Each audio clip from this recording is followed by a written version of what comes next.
Hey everybody, welcome back to my channel. I'm the Mellow Mama, and today I'll be sharing my birth story of my second baby, my sweet Romy girl, with all of you.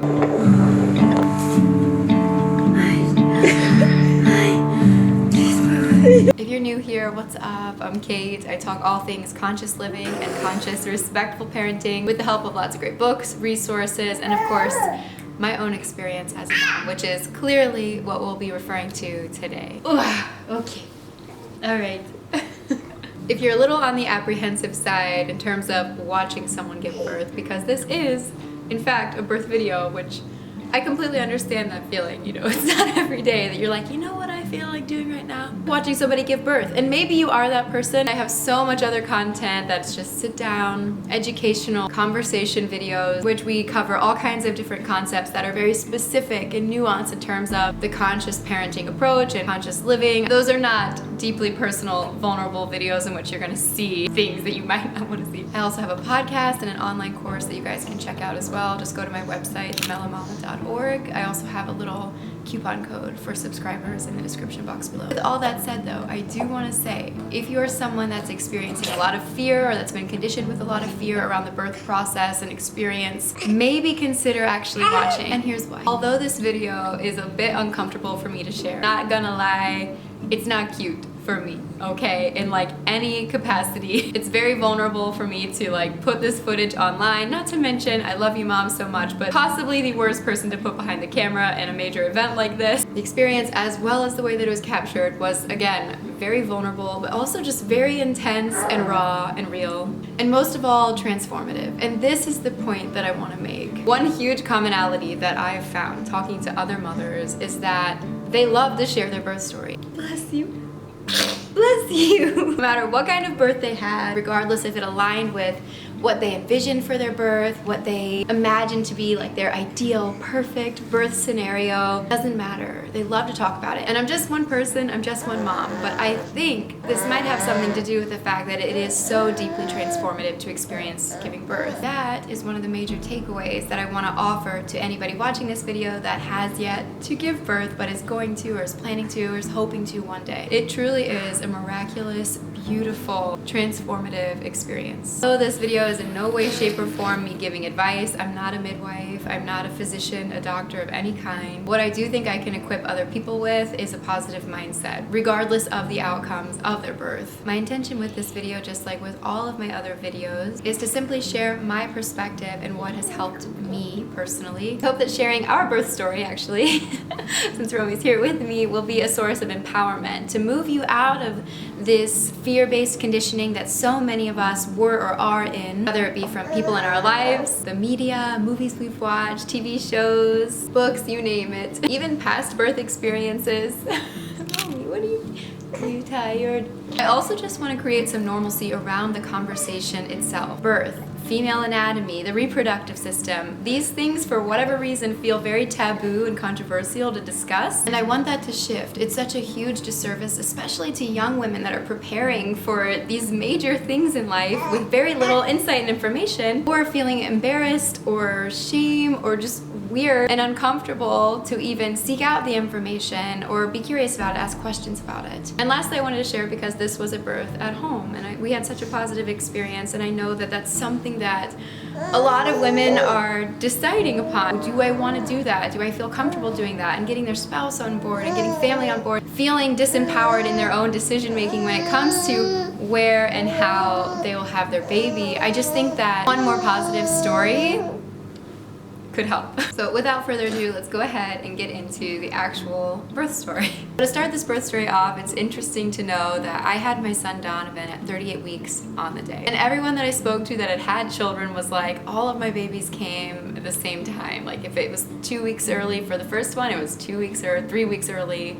for the second baby. The same thing went for women that went full term or a little bit over. They were like, oh yeah, all my babies came 2 weeks late. So I went into this pregnancy anticipating the same thing until we confirmed confirmed that we were going to have a home birth and work with a midwife, and she was like, I don't know, most of the women I work with go full term, if not longer, and it might have something to do with not doing vaginal exams like you did in the hospital. With even a midwifery program, we still did vaginal checks at, I think, 36 weeks, maybe sooner, I'm not sure. But even still, she was like, you might go full term, if not later. And I was really excited about that because Romy's due date is actually my birthday, and all of our birthdays are just so close in our household. Donovan is May 31st. Tommy, my husband, is June 5th. Spoiler alert, Romy did come exactly 2 weeks early, just like Donovan. She's June 12th and I'm June 24th. So we're all just like bam, bam, bam, bam. I just thought it'd be sweet to share a birthday, but that's not what happened. 38 weeks on the day I lost my mucus plug, and I started to feel some very familiar feels. I know they say you can't recall pain, but wow. Let me know in the comments if you also agree that you can absolutely remember labor feelings and symptoms, because I was like,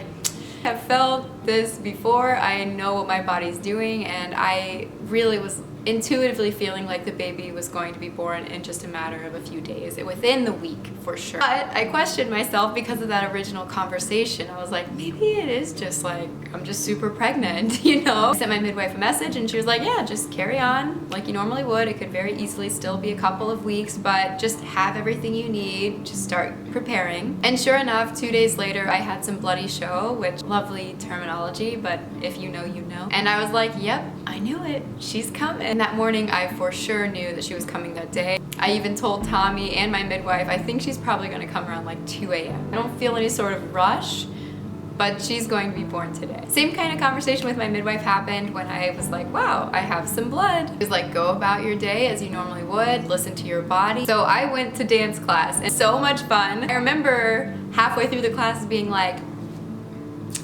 if I wasn't going to have Romy today, I am definitely going to have Romy now. There's no way that she is staying in here, because I was having Braxton Hicks the whole week, but then it turned into like 10 to 12 minutes between Braxton Hicks, and I was like, ooh, feels like a lot of progress is happening, and a lot faster than I was anticipating, especially considering that in my first birth, it was like 22 hours of labor. Very calm, relaxed hypnobirth, but it was really long, and I felt like there were so many lulls in my progress due to a lot of environmental things, and it just being my first baby, I think. This time around, halfway through dance class, I was like, yeah, I should take it slow. I'm not trying to be a hero right now. I need to chill. So I did. I laid low, and then I left and went to my parents' house. So Tommy, Donovan, and I are just hanging out with my parents, and we started actually timing my contractions at this point, because I was like, yeah, Mom, I feel like I'm definitely making a lot of progress.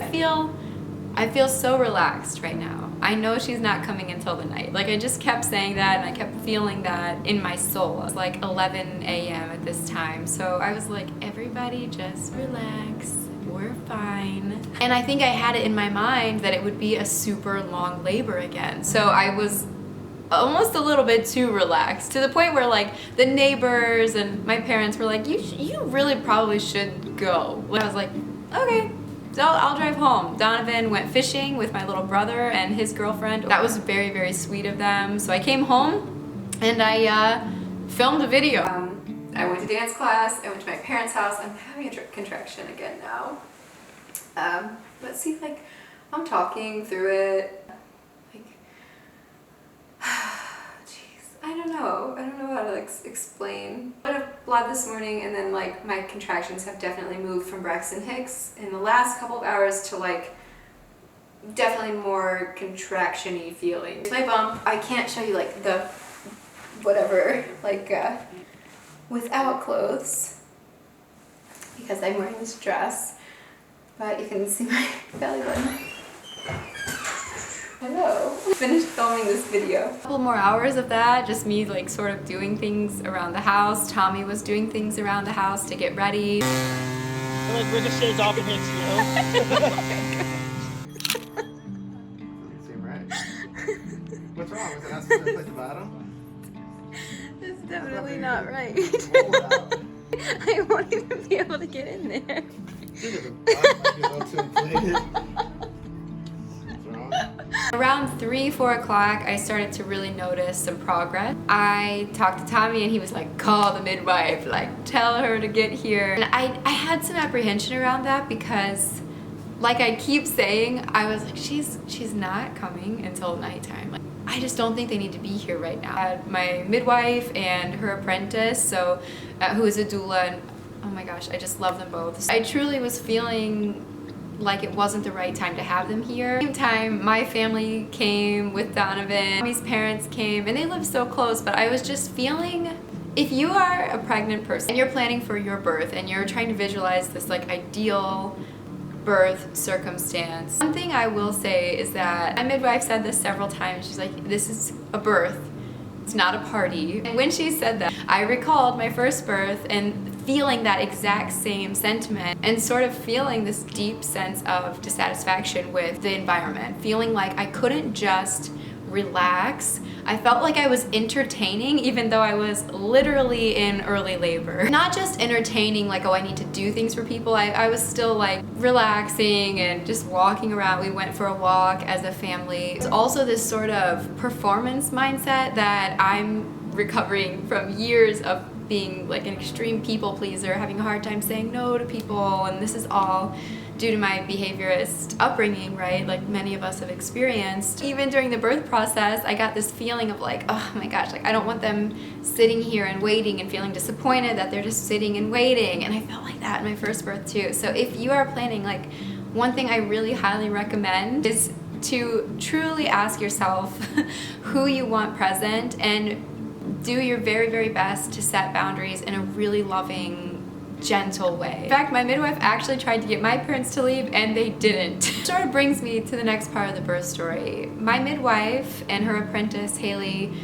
arrived here and they were kind of checking things out. She did check me and I was 1 centimeter dilated and still talking and just engaging with everyone in a pretty normal way. Like obviously I would have to take a minute or take a pause here and there, but I definitely was not in any sort of like active, intense labor. My midwife was like, hey, I think everyone needs to leave so that you can have peace of mind, clarity, and just rest. Maybe take a bath, take a shower, just relax and prepare for what's coming. So she's definitely going to be born probably this evening or in the morning, but I just want you to rest.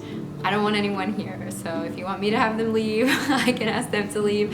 But what I want you to do is call me when, like, you're gonna know when to call me. It's also important to note that my midwife has like 30 plus years of experience. When I was planning this experience, my husband was not on board, so I found the most seasoned, experienced midwife that I could find in our area. I really, really trusted her, and still would today if I was having another baby. This was around 7 p.m. so it was the perfect time to really wind down, make everything super dark and relaxed, get Donovan down for bed. I did have a slight emotional breakdown because it was my last night with him just being my only baby, and we have had such a journey together. I feel so grateful for it, and I felt so overwhelmed with gratitude for my experience raising him so far and being his mom. Just having that realization that tomorrow I won't be able to do this, just only cuddle him and give him all of my undivided attention at bedtime. So we snuggled up and fell asleep.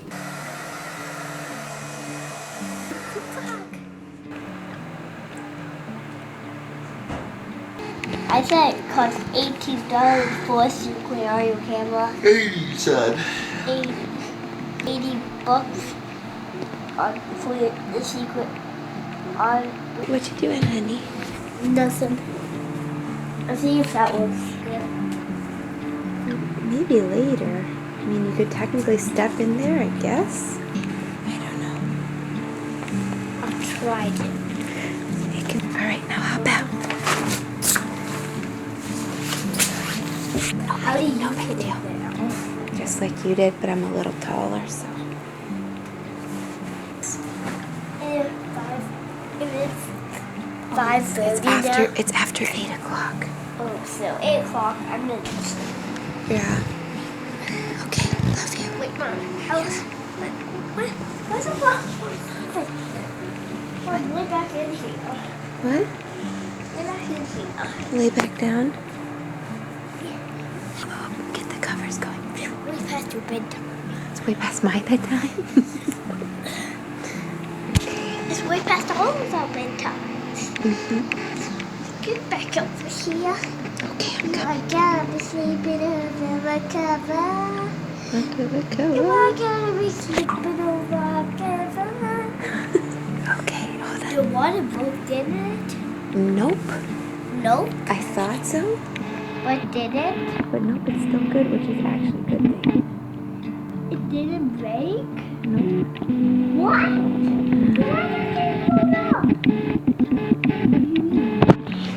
So why does it blow up? Because it's almost time. Okay.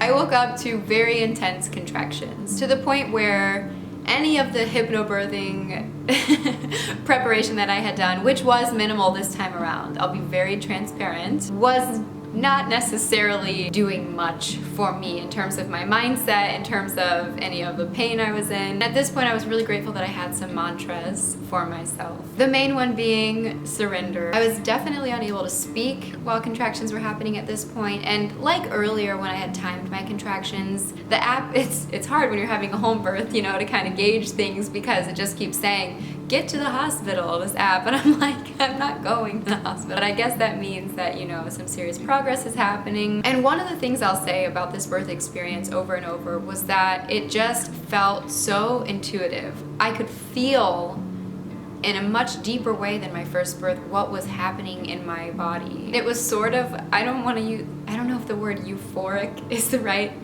word to use because I was in a lot of pain, and I remember feeling like nothing I do is gonna make me comfortable right now, but I wasn't looking to get comfortable. It was like I truly stepped into this state of surrender where I was like moving into the pain, moving into the discomfort, and just letting go. I did a lot of resting my arms on the bed and having my knees on the floor, and just sort of like rocking my hips back and forth. That was helpful. Having my knees in, my feet out is really helpful. But again, I was so focused in like a weird subconscious way on the progress, as opposed to, I think in my first birth, regardless of all the preparation I did in terms of hypnobirthing, that made a massive difference, by the way, that I still sort of feared the pain. I was like, oh no, I don't want it to get too intense. It's funny because when I look back at that birth, I'm like, that was a pain-free birth, 100%. My experience this time around is absolutely what I think I've heard described over and over and over by so many women. A very intense experience where I had no choice, again, but to surrender to the pain, move into the pain. And even still around this time, I was like, I don't know if we should call my midwife. I think we've still got some time. My mom and dad, who actually luckily never left because we realized we didn't have the proper attachment to get the hose from the shower head to the tub, like the birthing tub. So my mom and Tommy are just like filling the birthing pool with these like big buckets from our garage as fast as they can from the bathtub because of course after calling Kathy, she was like, yep, I'm on my way. It's time. We're gonna come over and I need you guys to start filling up the birthing pool. My mom and Tommy were frantically doing that. I was just kind of like in my own zone, and my dad went to Home Depot to try to like find this attachment, and I don't even know if they ended up being open. I have no idea. My midwife got there really quick actually, so it was probably only like 10 or a little bit later than 10 o'clock when they checked me again.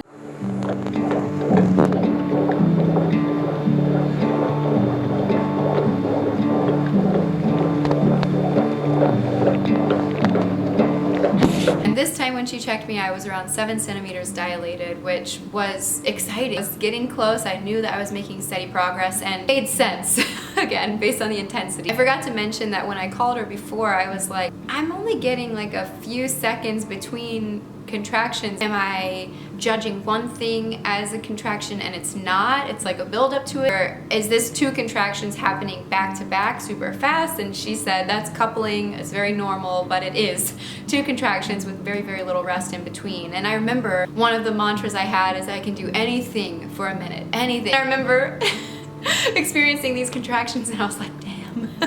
I can do anything for a minute, but oh my gosh, like this is so intense, and it's so much longer than a minute. It's like a minute and a half, 2 minutes, and then a tiny break, like 10 seconds, maybe 30 seconds, and then boom, another 2-minute contraction. I just could not get a break, but again, I had the other, luckily, keyword mindset of just surrender, move into it, embrace it. Weirdly enough, and I've said this so many times talking about my birth experience with other women in real life, that I felt more empowered in pain and like experiencing birth in this way than I did my last birth. I felt in control even though I was in pain, if that makes sense, which was so empowering and just like, ah, yes, I feel amazing even talking about it. So yeah, I was having all these really intense back-to-back long contractions, and Kathy checked me. I was 7 centimeters, which was really great. My first birth, I remember feeling so discouraged at that time because my water had broken before I came to the hospital, and that meant I had basically 24 hours to give birth until they would opt for a cesarean. And like I mentioned a couple of times, it was a really long labor, and around that time, like when I was 7 centimeters, I think I only had basically a couple more hours on the clock before they would be like, we've got to take you in for surgery, basically. So I remember that feeling of defeat, like, oh, like I need to make progress. Why all of these things in my environment distracting me and taking me out of my birthing process? Like, I just need everyone to leave me alone. I just remember feeling, in a very quiet way, really deeply frustrated. But this time around, 7 centimeters, I was like, let's go.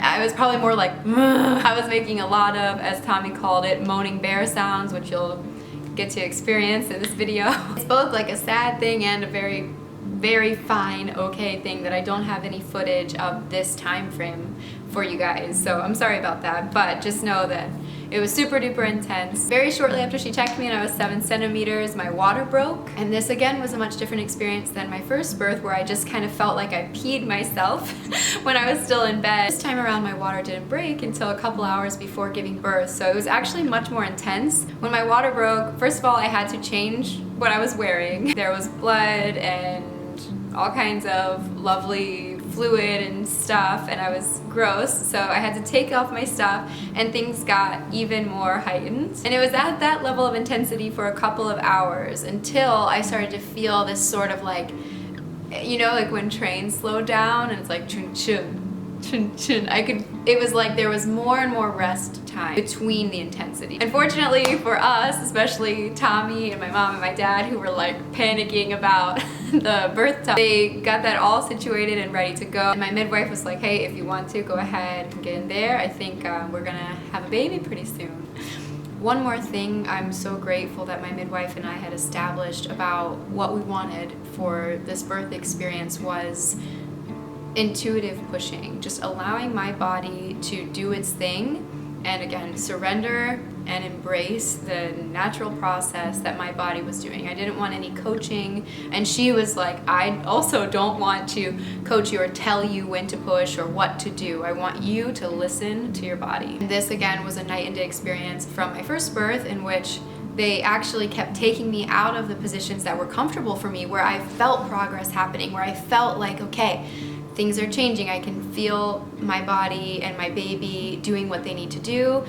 They would make me lay down on my back. They kept taking me off of the floor. I kept wanting intuitively to be on all fours. That just felt right. Like I felt progress happening. But they kept laying me on my back on the bed. I distinctly remember being on the toilet and feeling like, okay, I feel progress here. And a lot of women, especially when working with midwives, have their babies on the toilet or very shortly after going to the bathroom or being in that position. Basically, don't listen to your body. Just wait for us to tell you. I didn't like that at all. But I was so vulnerable as a first-time mom. And anyway, I'm just so glad that this time around I had the opportunity, which shouldn't be, I was about to say privilege. That should not be a privilege. That is your right as a woman giving birth, to listen intuitively to your body and work in tandem with your body, with your baby. I feel a little bit soapboxy right now, but I am just so tired of women having to assume that they're incompetent, women having their power taken from them. Just the implication that we don't know, that we need someone else to tell us. I think, and actually I know it's our divine right to be empowered in this way, especially giving birth to our children, to be able to get in the position physically that feels right for you, that feels good for your birth experience, to be able to eat if you need to eat, if you're hungry, drink something if you need to drink something, if you're thirsty, to be able to create the environment that makes you feel safe, that makes you feel like an innate sense of security that allows your body to do all the things that it needs to do, is a birthright, not a privilege. So if you're pregnant or ever want to be, or if you're about to experience giving birth, advocate for yourself, empower yourself, educate yourself on all things that go into the birth process in terms of birth physiology. Educate yourself on how certain medications or physical positions that your body could be put into are going to work with or against birth physiology, what your body's naturally doing for you. Anyway, end of that rant. Once I stepped into the birth pool, I didn't feel, like a lot of women describe this sort of like relief in terms of pain and stuff like that. I didn't experience that at all. I was already in that like slow chug in terms of the intensity, and I was just so excited to let my body do its thing. And it did. It was so cool. I was kind of nervous, like, what if I don't know, what to do intuitively, which is such a goofy thought that stems from all of that conditioning. And that's basically what started to happen. My contractions slowed way down. A lot of the dying bear moaning was happening, as Tommy describes it. And there was this sort of final shift, and my body just started to literally push, which sort of felt like you were going to poop, like your body just like, or kind of, if you've ever thrown up, which I also threw up a few times during my birth. I did in my first birth too. I guess I have to throw that in there again. If you are somebody preparing, just know all kinds of things are gonna happen and it's gonna be amazing. But if you've ever thrown up and you kind of get that feeling, that like reflex before you do, that's kind of how I would describe this feeling of allowing my body to push my baby out, as opposed to me like bearing down and someone being like 1, 2, 3 push and like One thing that I want to mention when it comes to that, allowing your body to do it, if you're somebody that's afraid of tearing, that's afraid of just the pain of pushing your baby out, just breathing your baby out every time that your body voluntarily pushes is going to be a much better option for you.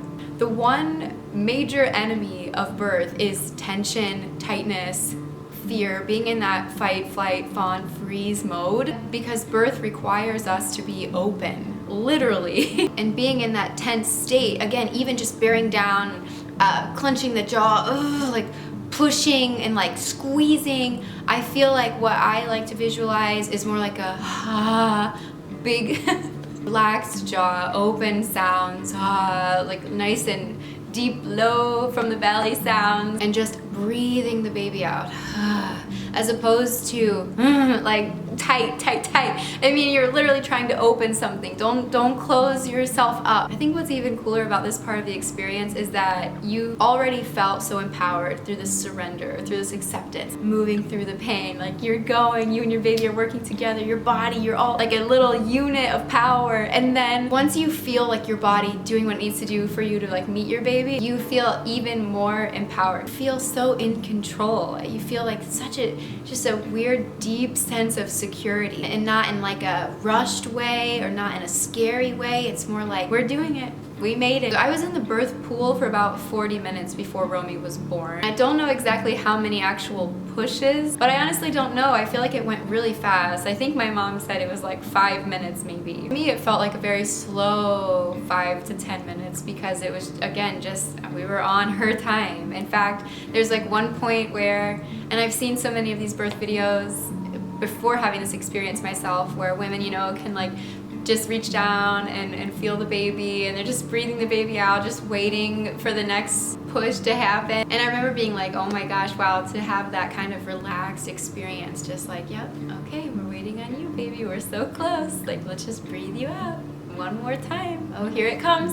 And like the push happening. And that's the experience that I ended up having. I was able to just like relax at this point. Like I had done it. And I remember my first birth, the ring of fire. Worst possible terminology for this, okay? The ring of fire experience, like I was so deathly afraid of this. I'm kind of traumatized by it. I was like scared because that was the only pain I experienced pretty much my entire labor and birth my first time around. So this time I was like, oh my gosh, her head, I'm like so scared of this. Did not, as ironic as it is because of all the other pain I experienced during this labor, experience that at all. I didn't have this like painful like moment of like anticipation because I was just working with my body, working with Romy. And it's so cool to watch the footage of me just like sitting there, feeling her hair, feeling her move, just waiting for my body to be ready to push again. That's it. At 1:39 in the morning, Romy was born, and so beautiful and perfect. The cord was wrapped around her neck, and I was a little nervous to catch her on my own, so Kathy, my midwife,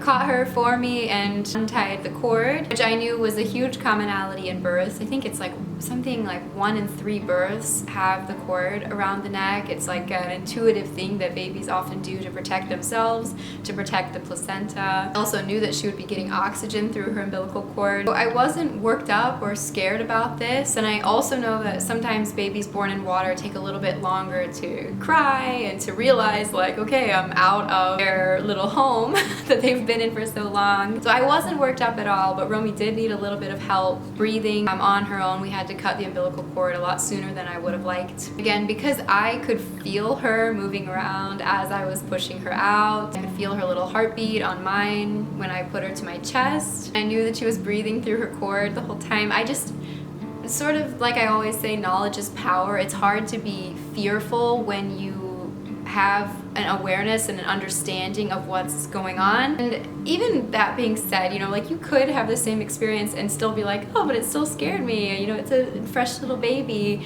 And that's okay too. But I just wanted to put that out there in case you go into birth and that's the experience that you have, just so that you don't experience excessive stress that you don't need to experience, especially in a euphoric moment like that, this incredible moment where you've just birthed your baby. Not to say that giving Romy a little bit of help breathing wasn't a heightened moment for other people in the room. It was a full house when I gave birth. It was stressful and scary for Tommy, who didn't know those things, you know, and for anybody that, again, if it's your first experience watching someone give birth, seeing your baby for the first time and they're having a little bit of trouble and she was a little purple, she just needs some loving, little help. It can be a little bit stressful, it can be a little bit scary, but what you don't need is excessive, heightened emotional states of everyone in the room. Oh my gosh, hysteria, craziness. Like, this is, again, a huge commonality, just sharing my experience and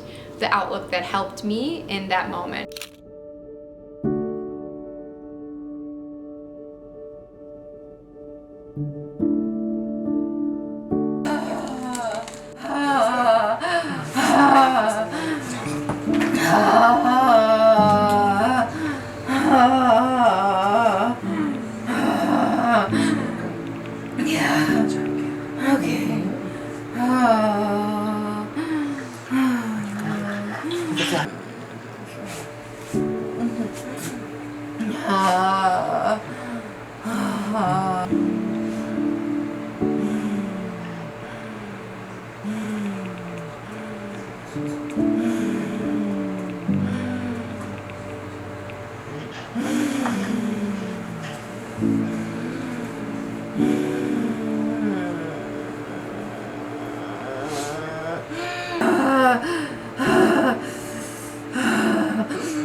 Good job. You're doing great, baby. You're doing great. Okay. All right, sweetie. Listen to your body.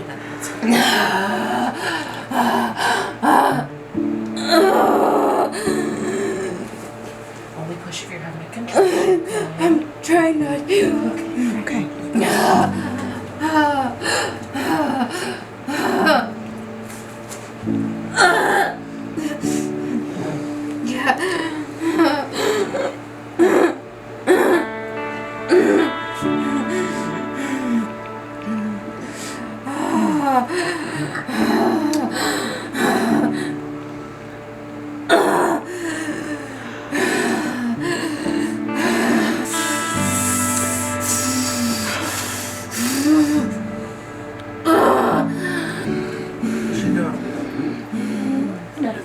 okay? She's doing great.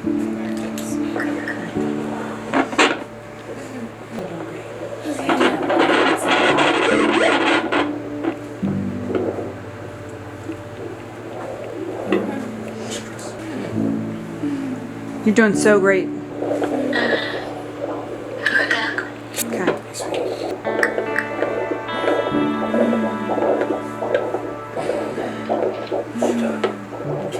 She's doing good. Doing great, Kate. You are doing so good, honey.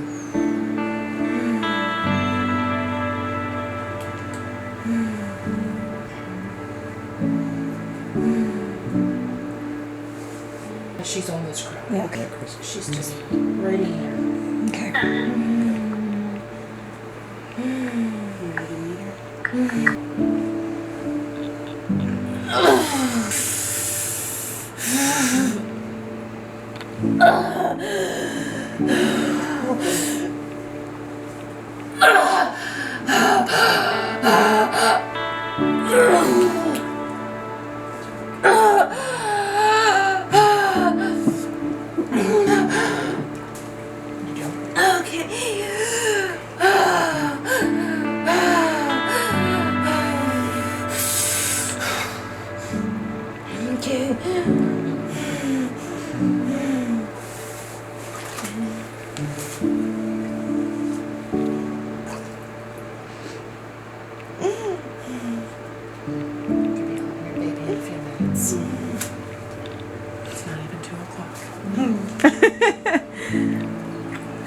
What time is it?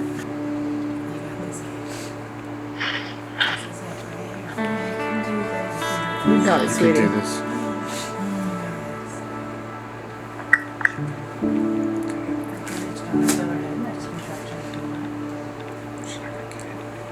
I'll hold Kristen.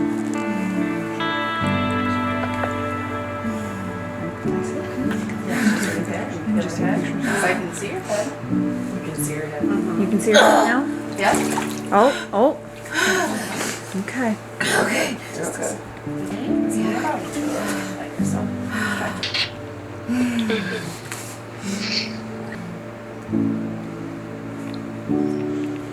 No. She's ready.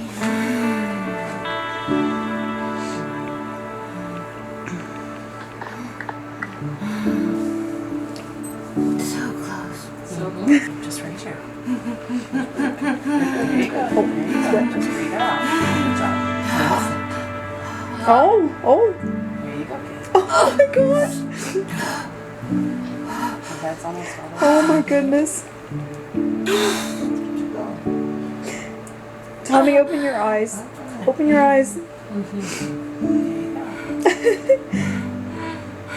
Oh my gosh. Okay, Tammy. You have a little extra. Okay. Your head's out. Can you feel her head?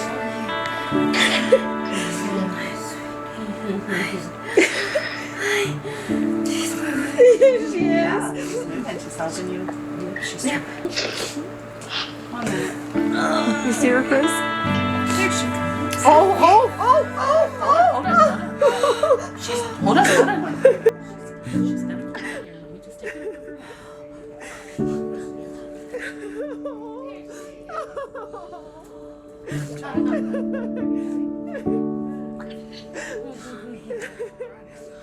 Because she's gotta kind of get a hold of herself here.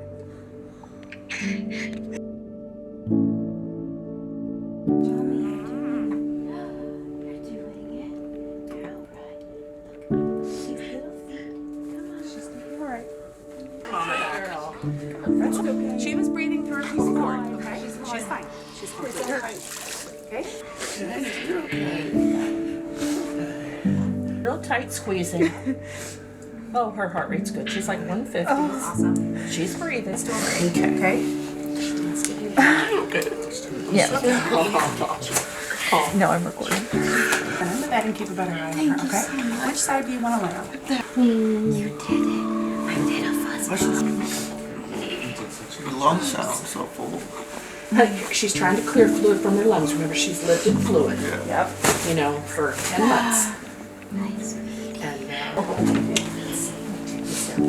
put this in the water and warm her up and get lay back down. Aw, look. Get out of town. 97.90, okay? We're just gonna do some charting and some things like that. Then we'll get the salt back in here. Great job, ladies. I'm so right. Good. Oh my gosh, she's so fuzzy.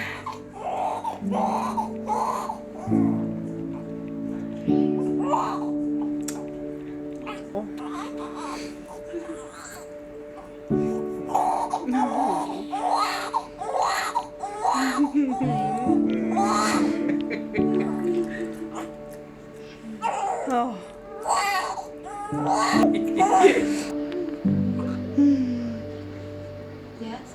Yeah, that's. I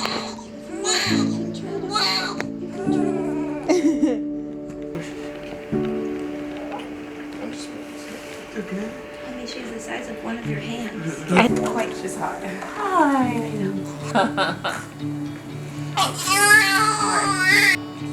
I'm so glad she nursed well. I'm like, see the 6'12", yeah. That's good. And 20 inches, right? Uh-huh.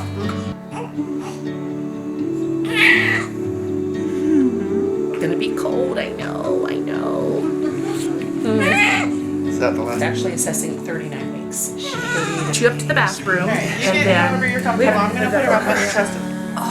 there you go, sweet Romy.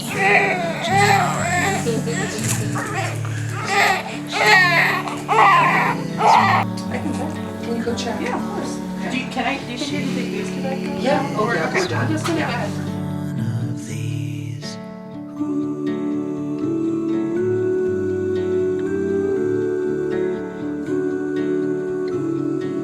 And that's it. That's Romy's birth story. Thank you guys so much for listening to every single detail. I've thought about how I wanted to do this for so long because I don't have like vlog style footage of every moment along the way where I could just kind of like put some text over top or whatever. This is kind of how I did my first birth story too, and I remember, again, just being a pregnant woman, I loved every single detail. I loved hearing about every aspect of the day, every aspect of the experience of laboring and giving birth. I hope that you guys have too. I hope it's been insightful and helpful for you, encouraging. If it was, please let me know in the comments. And also in the comments, please share if you've had an exciting home birth experience that you can give other people insight to. Again, this is like, I think less than 1% of American women give birth at home. So for those of us that choose to, it's not an easy decision to make. There's a lot of fear mongering, a lot of fear-based conditioning around that choice. And I would love to, just like the conversation of birth itself, bring some normalcy to the conversation of birth at home.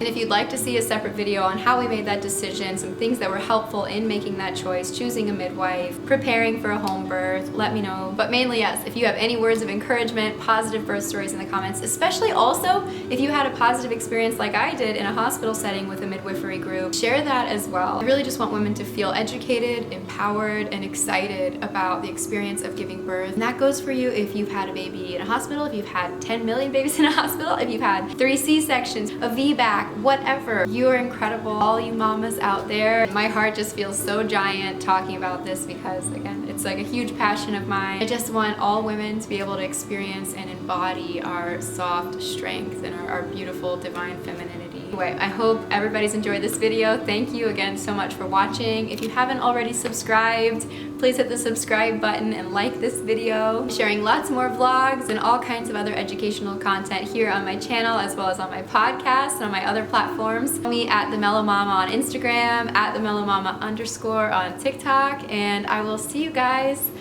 on the next video.